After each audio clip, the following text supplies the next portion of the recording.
Morning class. As we know that we are going through chapter 3 from Vistas, and the title of the chapter is Journey to the End of the Earth. Children, this chapter is written by Kisani Doshi, and in this chapter the author tells us about her journey from Madras, from Chennai to Antarctica. Antarctica is one of the continents of the world, and now we are going to start the text of the chapter, Journey to the End of the Earth. And children, now see the chapter. We are going to start from here before you read. If you want to know more about the planets past, present and future, the Antarctica is the place to go to. अब देखिए author कहता है बच्चों कि if you want to know more about the planets past, present and future, यदि आप हमारे planet अर्थात पृथ्वी ग्रह के पास्ट, प्रेजेंट और फ्यूचर के बारे में जानना चाहते हैं तो Antarctica is the place to go to.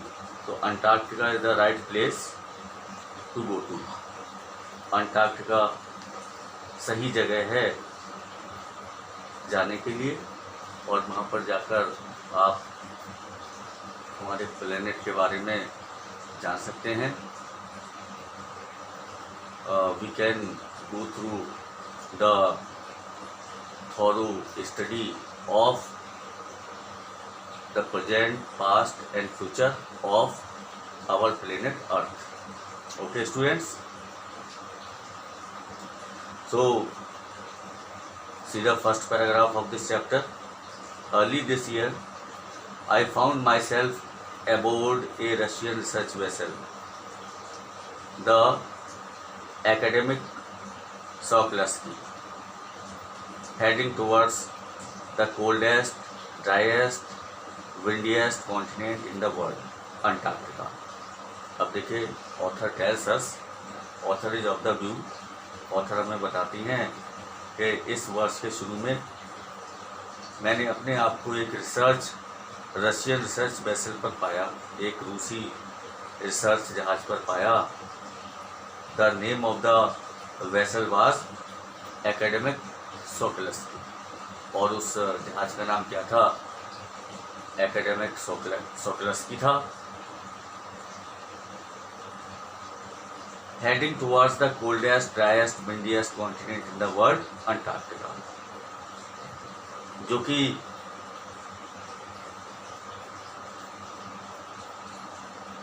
सबसे ठंडे, खतरनाक और हवाओं वाले महाद्वीप की तरफ बढ़ रहा था, जिसका नाम अंटार्कटिका था.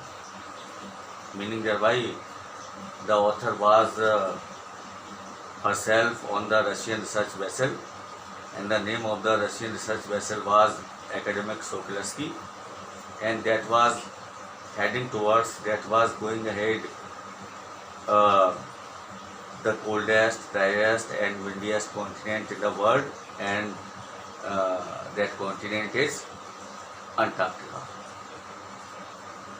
So the author tells us, my journey began 13.09 degrees north of the equator in Madras.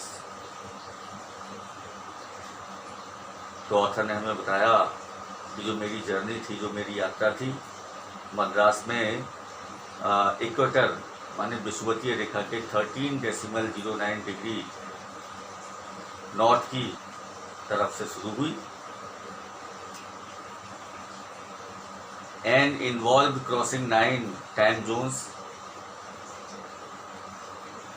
और 9 टाइम जोन्स को पार करना था.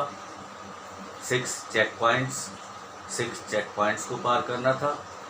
3 बॉडीज ऑफ वाटर और 3 बड़े बड़े समुद्रों को पार करना था, बॉडीज ऑफ वाटर को पार करना था, and at least as many ecospheres, and also we have to cross so many ecospheres, और बहुत सारे हमें इकोस्फेयर्स भी क्रॉस करने थे, परिस्थिति तंत्र भी क्रॉस करने थे।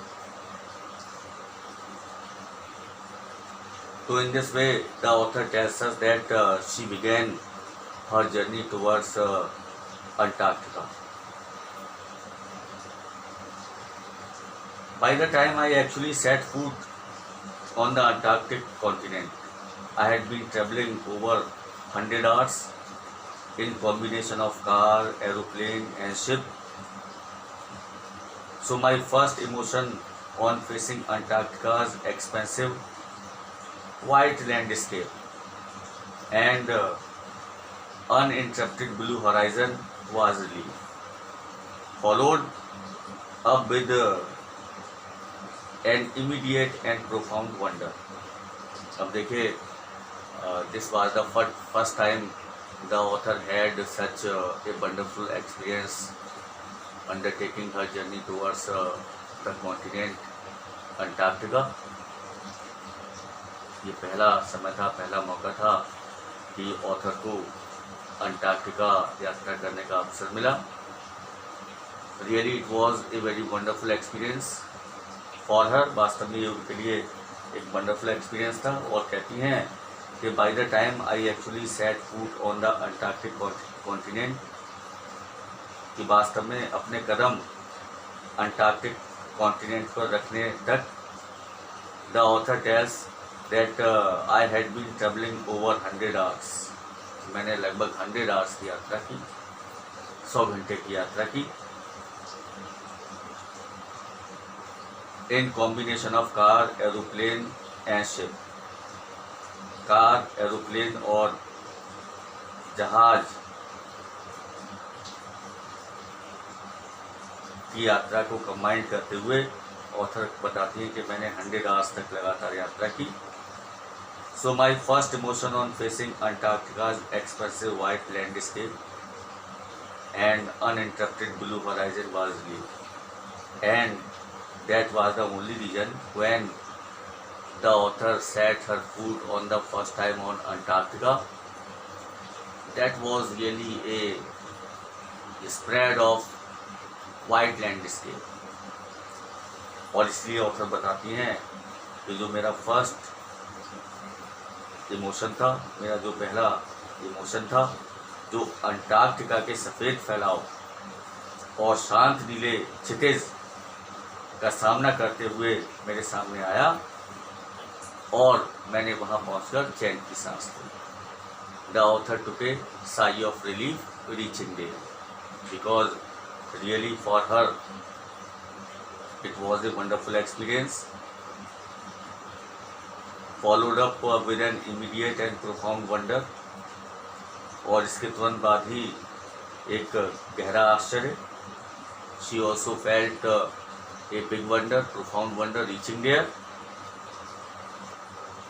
So the author tells us, wonder at its immensity, its isolation, but mainly at how there could ever have been a time when India and Antarctica were part of the same landmass. अब देखिए, जब author वहाँ पहुँची तो कहती हैं कि she was full of surprise, astonishment and wonder to see its immensity, its isolation. देखिए, जब वो वहाँ पहुँची, अंटार्कटिका पर जब वो पहुँची, तो ऑथर को बहुत ज़्यादा आश्चर्य हुआ इसकी विशालता पर, इसके एकांतपन पर, और मुख्य रूप से जो सबसे ज़्यादा आश्चर्य हुआ वो इस बात को सोचकर हुआ कि that was the time, there could ever have been a time, कि एक ऐसा भी समय रहा, कि एक ऐसा भी समय था when India and Antarctica were part of the same landmass, जब भारत और अंटार्कटिका एक ही जमीन के हिस्से थे। They were the same part of the same landmass. अब देखिए, the author tells us in this paragraph when she set her foot for the first time on this continent, Antarctica, so she really felt a great wonder there. She took a sigh of relief.